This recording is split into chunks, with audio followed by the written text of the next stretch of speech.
Ok, nous allons commencer. Je souhaite d'abord la bienvenue à tout le monde dans ce séminaire entièrement consacré à la présentation du projet mondial Our Ocean in COVID-19 au public camerounais. Notre présentation aujourd'hui aura 5 grandes parties que vous pouvez voir sur l'écran et ces parties seront dirigées tantôt par moi, par Rouni également et Christine qui sont présents actuellement. Donc, je tiens à rappeler que le séminaire se déroulera en anglais et en français également. Ensuite, ceux qui auront des questions à la fin pourront également réagir dans l'une de ces langues. Donc, les logos que vous voyez en dessous, de la gauche vers la droite, sont respectivement ceux de IOCN, l'organisation qui porte le projet Our Ocean COVID-19. Et le logo au milieu, c'est celui de l'Université de Buea, où je suis actuellement en master recherche. Et celui à l'extrême droite est celui de l'Institut de recherche agricole pour le développement, où je travaille actuellement comme chercheur au grade d'attaché de recherche. C'est une façon pour moi de remercier ces organisations locales pour le soutien qu'ils m'apportent jusqu'à présent dans mon développement personnel en tant que scientifique dans le domaine de l'écologie et de la conservation. Christy, can you... Next slide, please. OK.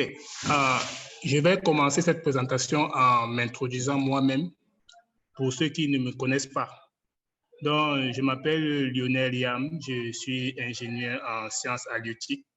Je suis diplômé de l'Institut des sciences halieutiques de l'Université de Douala, où j'ai étudié spécialement la pêche et la gestion des écosystèmes marins. Aujourd'hui, je travaille comme chercheur au grade d'attaché de recherche à l'Institut de recherche agricole pour le développement, ceci pour le compte du ministère de la Recherche scientifique et de l'Innovation. Mon programme de recherche à l'IRAD actuellement est axé sur le développement de la pêche et de l'aquaculture dans la zone soudano-sahélienne. Hormis de cela, je poursuis également un programme de deuxième cycle axé sur la biologie marine et la conservation des espèces au sein du département de sciences animales. C'est à l'université de Buea.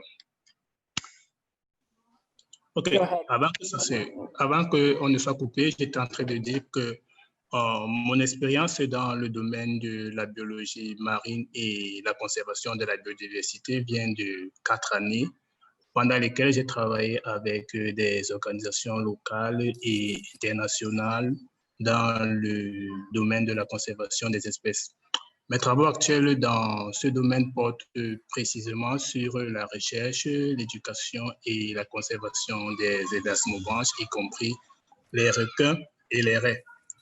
Le but de mes recherches en quelque sorte est de fournir des données qui constitueront une base de référence pour les requins et les raies dans la zone côtière du Cameroun, et dont les décideurs au Cameroun pourront s'en servir pour améliorer la loi faunique en vigueur actuellement dans le pays qui n'inclut pas ces espèces-là. C'est parce que je pense que l'amélioration de cette loi pourrait jouer en faveur de la conservation de ces espèces dans notre pays. Actuellement, je travaille avec des ressources très limitées et mes soutiens viennent entièrement des organismes internationaux que je voudrais remercier également ici, à savoir American Erasmus Branch Society et British Ecological Society. Donc, voilà, si nous devons revenir au projet Ocean in COVID-19, j'ai décidé de porter ce projet ici au Cameroun à cause de l'intérêt particulier que je porte à la zone côtière. D'abord, à cause du fait que mes travaux de recherche s'y déroulent actuellement, mais également parce que je considère que c'est l'une des régions de notre pays dont le potentiel écologique, touristique et social reste encore très faiblement exploité. J'ai également le sentiment que cette crise entraînée par la pandémie du COVID-19 qui semble s'inscrire dans la durée ne fera que rendre les choses encore plus compliquées, d'où l'importance de maintenir un suivi en temps réel des changements qui s'opèrent dans ces régions-là. Progressivement, et cette période, afin d'aider les scientifiques à pouvoir détecter rapidement l'incidence que cela pourrait avoir d'abord sur l'écologie, ensuite sur l'économie et même sur le social. Voyez-vous, aujourd'hui, ce n'est plus un secret pour personne. Nous savons que la crise engendrée par la pandémie du COVID-19 aura des conséquences encore plus dramatiques sur l'économie dans tout le monde entier, mais nous ne savons pas vraiment à quel type de conséquences nous devons nous attendre sur le plan écologique et sur la biodiversité, d'où ce projet actuellement porté par IOCN, dont je vais laisser les membres présents ici de s'introduire, à savoir Rouni, responsable de la communication, et Christine, le scientifique en chef. Hi everyone, I'm Christine. I'm the founder of eOceans. I'm a marine scientist and I've been studying the oceans by crowdsourcing data about the oceans since the early 2000s, so quite a long time. I'm interested in the Our Ocean and COVID-19 project because I'm helping lead it to understand what's happening on local and global scales. And also I've developed an app. Over the last few years, I've been developing an app and a platform to help speed up ocean science and make it more collaborative and transparent. So this Our Ocean and COVID-19 project is the first project to use this mobile app. So the mission of eOceans is to help make the ocean more exciting and valuable by offering more collaborative and transparent discoveries.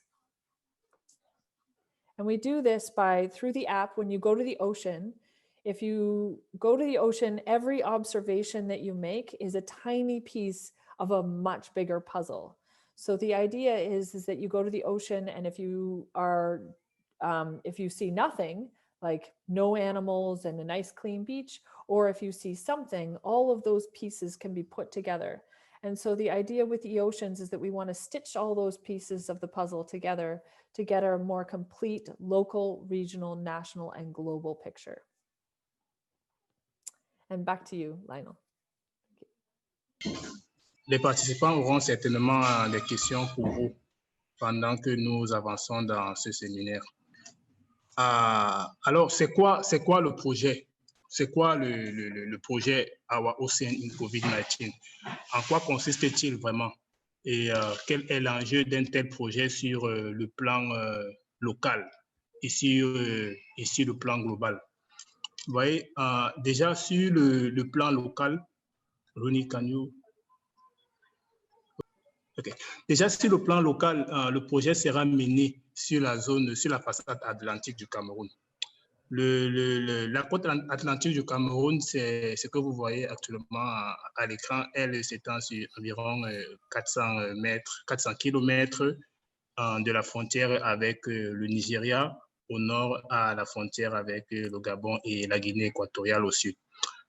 Le projet Our Ocean in COVID-19 au Cameroun consistera à suivre en temps réel les changements potentiels liés à la crise causée par la pandémie du COVID-19 dans cette zone, et ce jusqu'en avril 2022.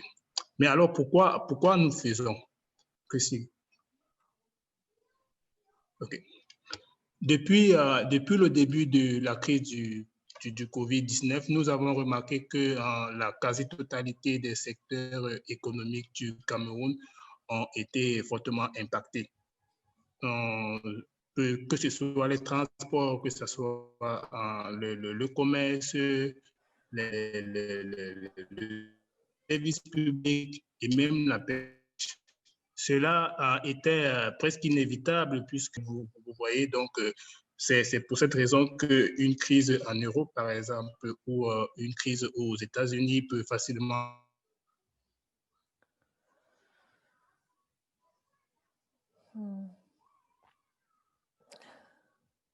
Full of technical difficulties today, aren't we?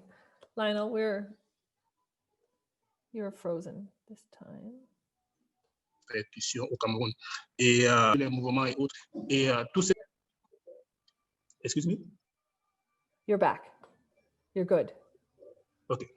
Donc, j'étais en train de dire que toutes ces mesures prises par les États pour essayer d'encadrer la crise du coronavirus ont sans doute joué un rôle sur la chute de l'économie qui s'en est suivie et qui a eu des répercussions jusqu'à notre pays.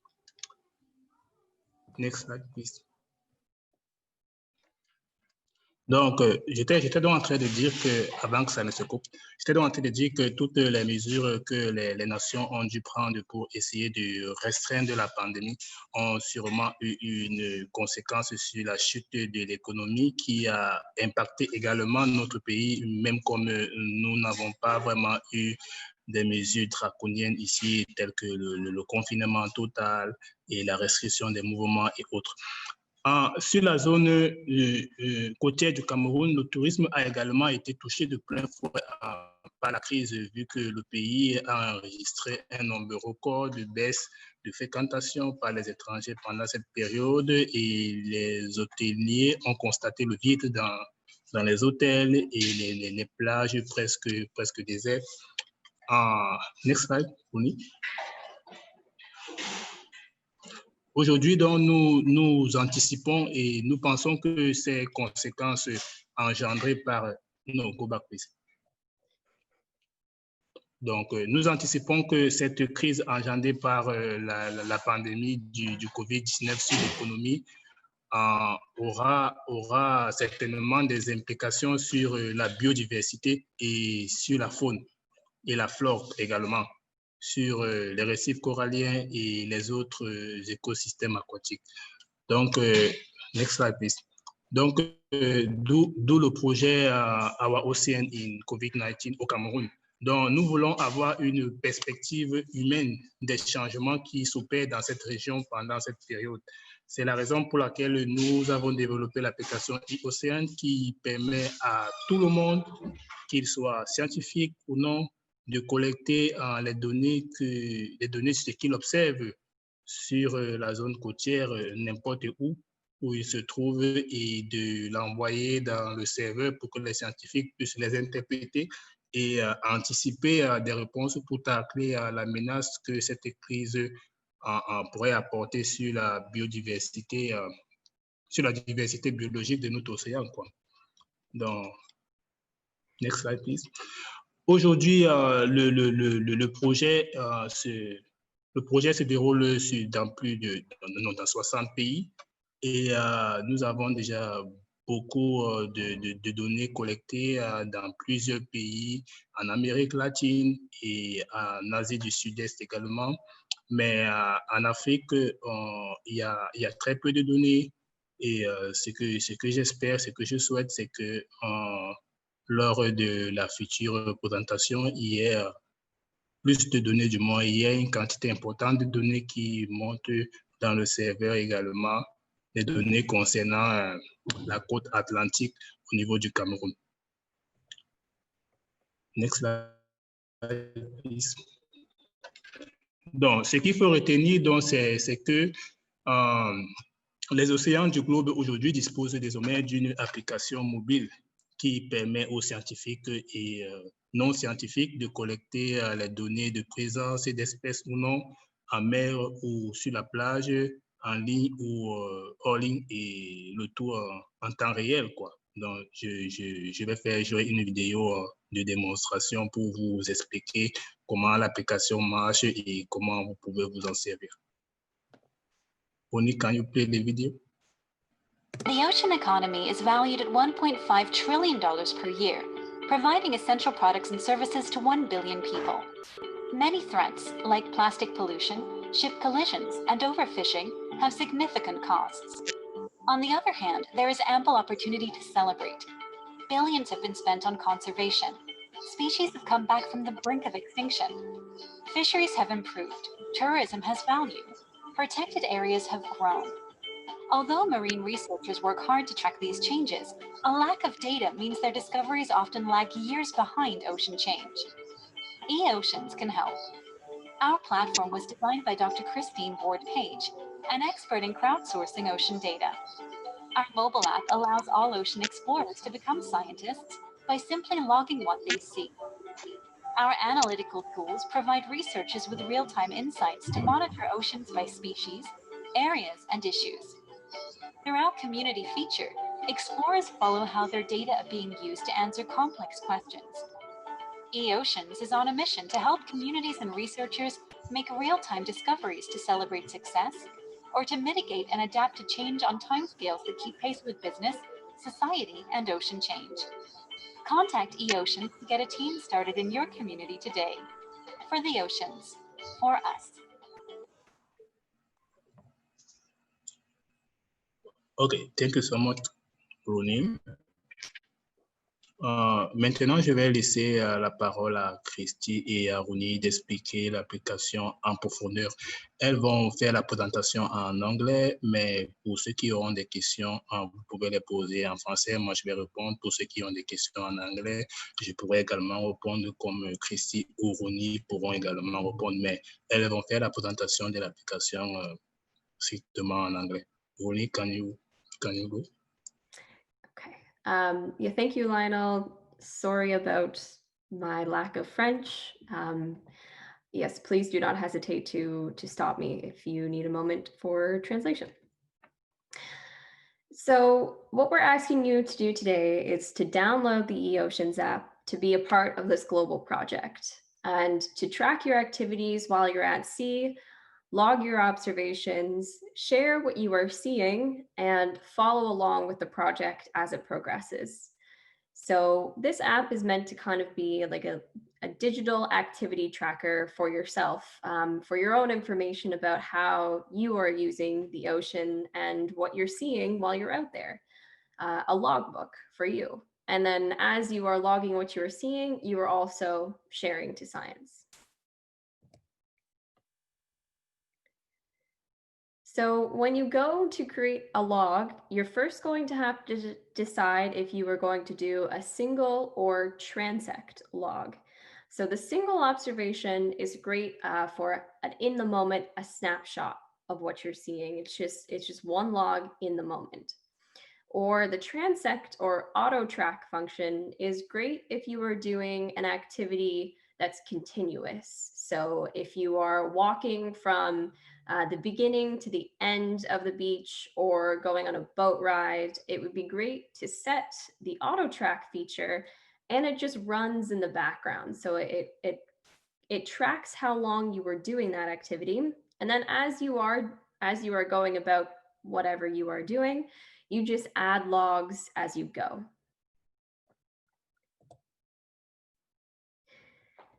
So when you are, after you've made your decision about what type of log you are going to take, you're going to progress through your app going from left to right. So first, you are going to need to take a picture of what you are seeing. This does not have to be a picture of everything. It's just to set the stage or to give context. So a simple picture of your surroundings is great. As you take a picture, it will stamp your location and your time and your date, which really ensures that real-time aspect of your log. Then you're going to choose your activity from the drop-down list. What are you seeing as you are logging this observation? Sorry, what are you doing as you are logging this observation? Are you walking? Are you boating? Are you surfing or scuba diving? Whatever your activity is in the moment, you log it here. And then going to this next section, you're going to log the wildlife or animals that you see. So using the drop-down button, you will be able to choose from a list of species what you are seeing. And if you don't know the species name, but you know it's a shark, for instance, but you don't know what type of shark, there's an option to list that as well too. And then count how many of that species are you seeing? You record it here. Sometimes you might not see any wildlife, and that is perfectly okay. And in that instance, you would just use the skip button. On this last slide here, you are going to choose the humans that you are noticing. So this is where you would record if you saw other beach walkers or swimmers or surfers. You would use the drop-down list, choose the human activity you are observing, and as well as the same with the species, how many of those people are doing that activity.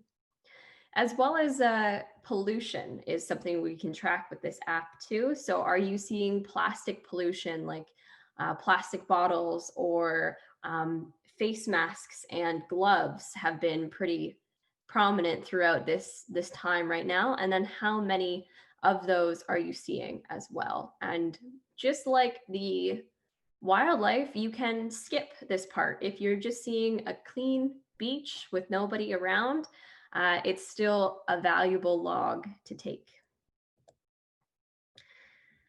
And then you'll get to the final stage of your observation where you can add notes. So this is where you can tell us a little bit more about how your observations are interacting. So perhaps you logged a whale, and perhaps you also recorded some loose fishing gear that's just floating in the water. But what was actually happening was that the whale was entangled and that these two were interacting with each other.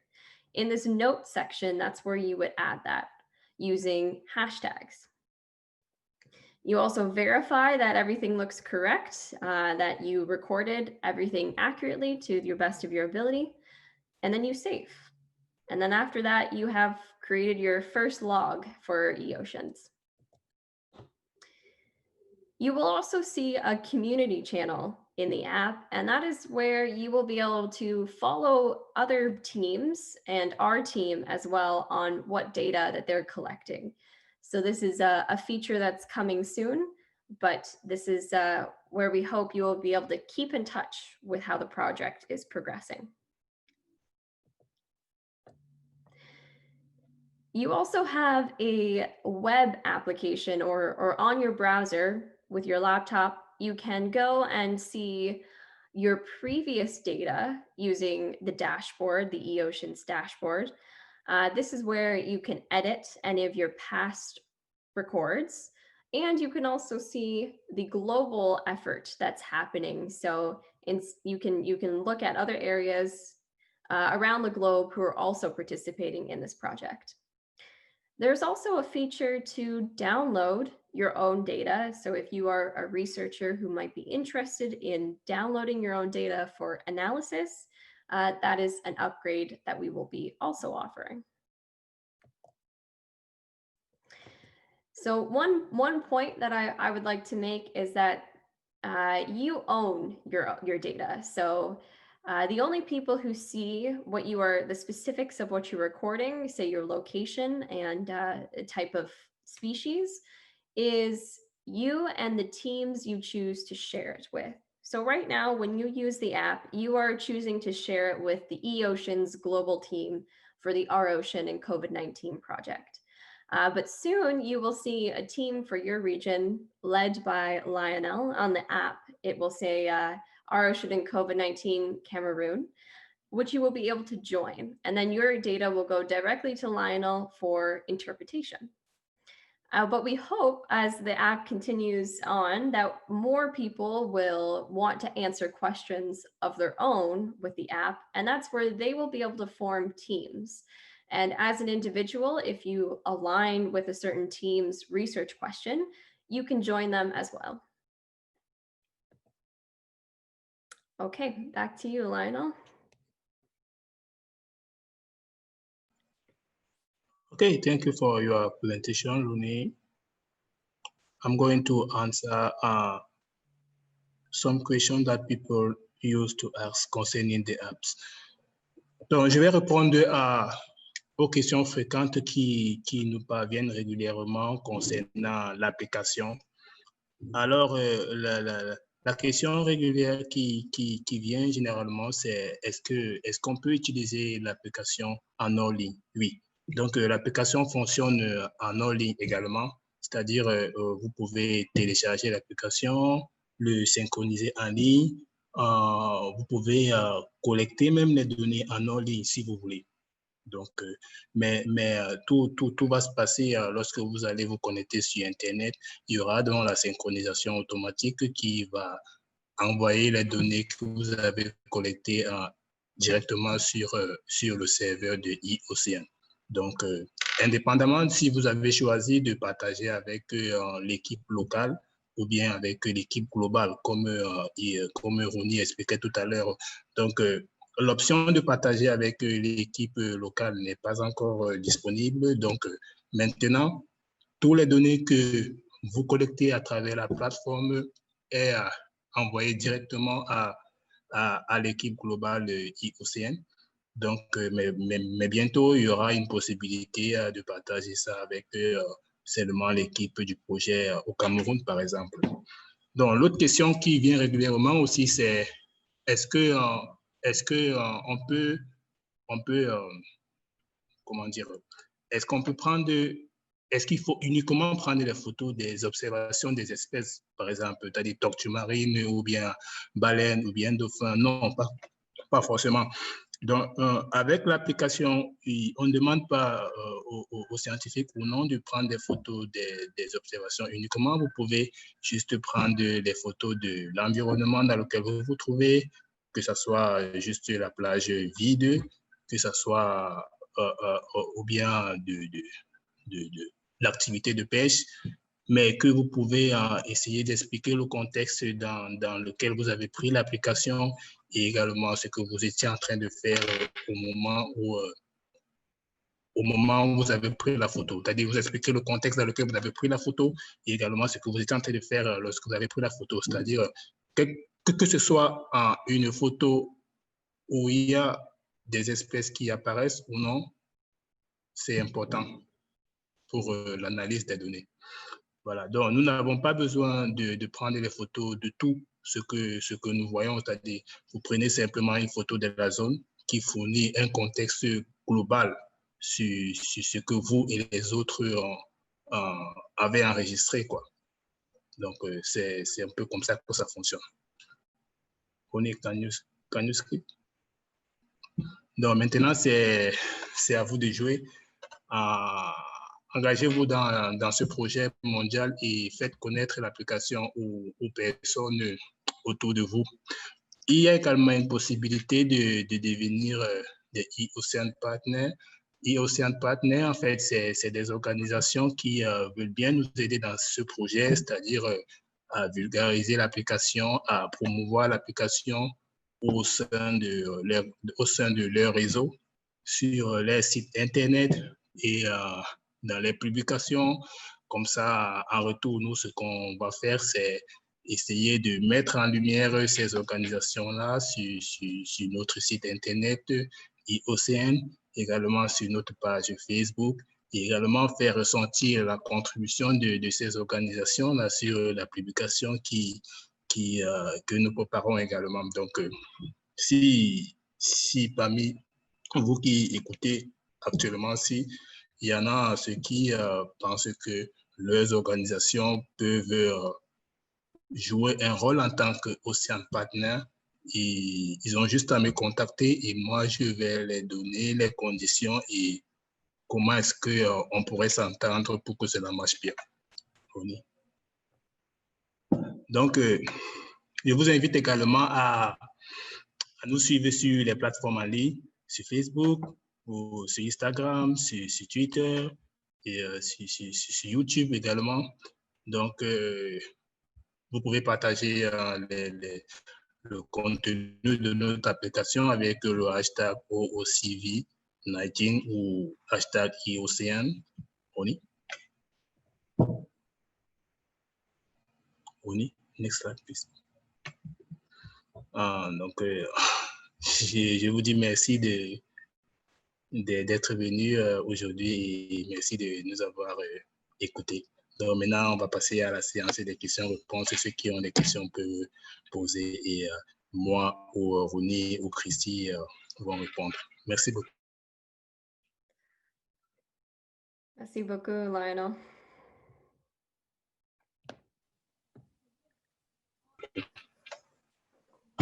Ronnie, next slide. Lionel, how did in Nova Scotia, can you hear me? Am I on mute? No, okay.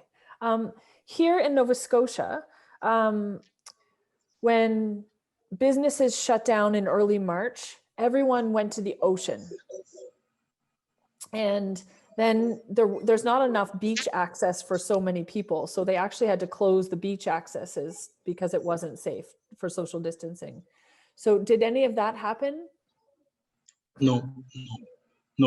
In Cameroon, we didn't have a lockdown for people, so people still moving around. And so still access to beach and fishing and everything. Yeah, okay. Yeah. Interesting. So it's almost like a control in some ways compared to other sites. You wouldn't expect some of the other. Donc, maintenant, on répond aux questions que certains pourraient avoir sur l'application, sur le projet, sur l'équipe, sur comment contribuer, sur comment faire partir de Ocean Partner et surtout quoi.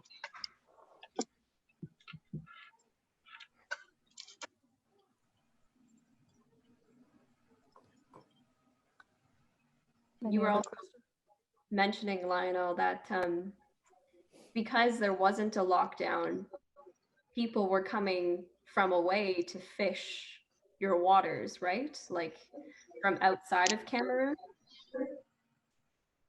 Yeah, sure. Yeah, that's what was happening? Yeah.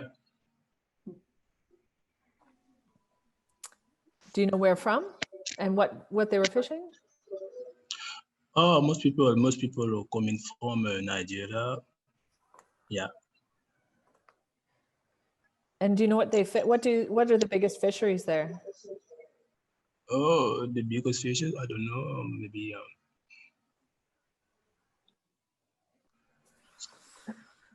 Nope, you're still on mute or something. You're unmuted, but we can't hear you. Hmm. Does anyone else have a question? Antoine, I see that you've unmuted yourself. I would add in the Facebook group, the Our Ocean and COVID-19 Facebook group is to share, to also share local news and local information so that we can, and to follow so that you can see what is happening elsewhere. As we get more countries on, you'll be able to understand like how every country is different and how different sightings that are happening. In some places like the Netherlands, they're seeing like seagrass grow back because there weren't humans, and in other places there's been an explosion in the number of citizen scientists even, and other rare sightings, for example, but also garbage and ghost gear and things like that have been in other places. So it's interesting to see all the different trends. Can we hear you again, Lionel? Yeah. Can you explain again a little bit the way people can get information, can share information with the transit, with the app? Yeah, because many people don't understand very well this feature because it is a little bit complicated. Can you explain it again? Yeah, so if you think about it from a scientist, are they mostly scientists? Are you, like, for you, you're a scientist, so you think of a stationary point count. So when you're collecting data, is it one point in time or is it a trend? So start and stop. And so those are the two features. And then you quickly just report your observations as you're going. It could be humans and it could be wildlife or zeros. Is that simplified? Yeah, it's good. I see a question. En français. Oh, to me privately, en français. Oh.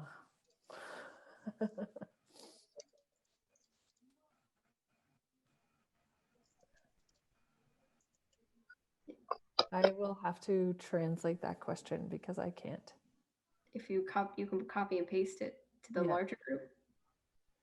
Well, if it's privately, maybe it's just meant for me. So we'll see. You have a question in the chat room? Hold on one second.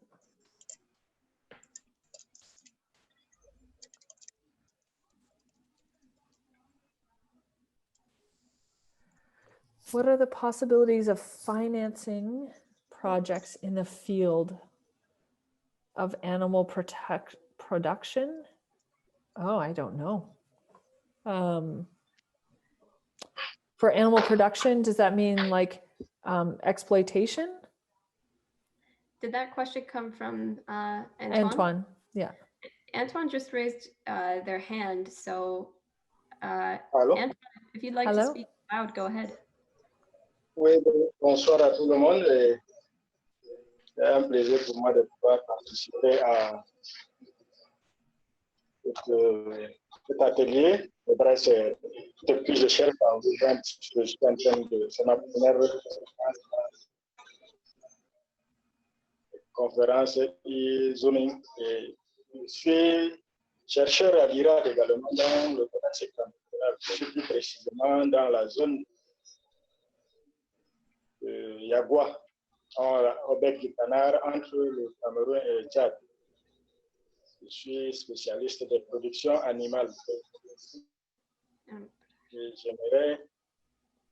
J'aimerais pouvoir faire également des expériences telles que e-Océane dans d'autres domaines de la production animale, plus précisément dans l'entreprise fourragère, par exemple. Des possibilités qu'on ait également d'échanger plus tard sur les questions de crise fourragère face à cette situation de COVID-19. Merci. Okay, merci pour ta question. I think I'm going to respond to this question. Or you want to respond? You want to answer? If you're comfortable, go ahead. If you're comfortable, if you want, yeah. Ok. L'application e-Océane, Antoine, pour le moment, c'est uniquement basé sur le suivi des changements, c'est le suivi des activités sur la zone côtière, en fait. Donc, concernant ta question, si ça peut aider dans la production animale, les plantes fourragères, tu as dit, je ne pense pas. Parce que à moins si d'autres options soient développées au sein de l'application avec lesquelles on puisse s'adonner à ce genre d'activité. Mais pour le moment, l'application est uniquement pour collecter des données en milieu marin, en milieu océanique. Et c'est ça. Merci. Did you get that, Ronnie? You'll tell me afterwards. My French is very out of date. Okay. Yes.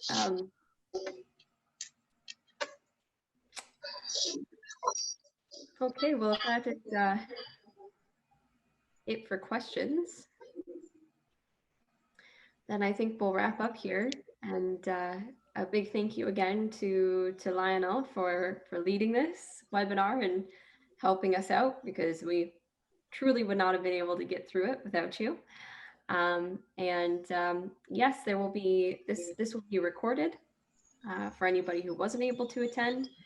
And we plan to have another update webinar to describe what is happening in the project further down the road. So that is it. Thank you all very much, and have a great day. Lionel, Lionel, do you want to stay on and just explain that question to me? Okay.